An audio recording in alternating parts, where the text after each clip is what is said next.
ఈ ఎండలకు శరీరానికి చలువ చేసి, తినడానికి నోటికి కమ్మగా ఉండే పెసరకట్టు. పెసరకట్టు కోసం హాఫ్ కప్ పెసరపప్పు తీసుకొని 2 సార్లు కడిగి కావలసినంత నీరు పోసుకొని చిన్న అల్లం ముక్కని చిన్న ముక్కలుగా కట్ చేసి వేసుకోవాలి.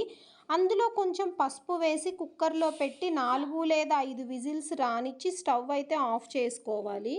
కుక్కర్‌లో ఉన్న ఆవిరంతా పోయిన తర్వాత ఇలా గెంటె తీసుకొని మెత్తగా స్మాష్ చేసుకోవాలి పెసరపప్పుని. తరువాత కావలసినంత నీరు పోసుకొని, కావలసినంత సాల్ట్ వేసేసుకొని గెంటెతో తిప్పాలి. పెసరకట్టులో నీళ్ళనేవి మరీ ఎక్కువగా కాకూడదు, మరీ తక్కువగా కాకూడదు. తరువాత కొంచెం సేపు స్టవ్ మీద ఈ పెసరకట్టుని మరగనివ్వాలి. మరిగినటువంటి పెసరకట్టుని పక్కన పెట్టేసి పోపు కోసం ఒక చిన్న గిన్నె పెట్టేసి కావలసినంత ఆయిల్ వేసేసి, ఆయిల్ వేడైన తర్వాత కచ్చా పచ్చాగా దంచినటువంటి వెల్లుల్లి రెబ్బలు, నిలువుగా కట్ చేసినటువంటి 2 పచ్చిమిర్చి, జీలకర్ర, ఆవాలు, 2 ఎండుమిరపకాయలు తుంచి వేసి, కొంచెం కరివేపాకు వేసి, పోపంతా వేగిన తర్వాత ఈ పోపును తీసుకొని వెళ్ళేసి పెసరకట్టులో వేసేయడమే అండి. అంతే సింపుల్. అన్నంలో ఈ పెసరకట్టు వేసుకొని తినేటప్పుడు మధ్యలో చిన్న చిన్న అల్లం ముక్కలు తగులుతూ చాలా రుచిగా అయితే ఉంటుందండి. ఒకసారి ట్రై చేయండి.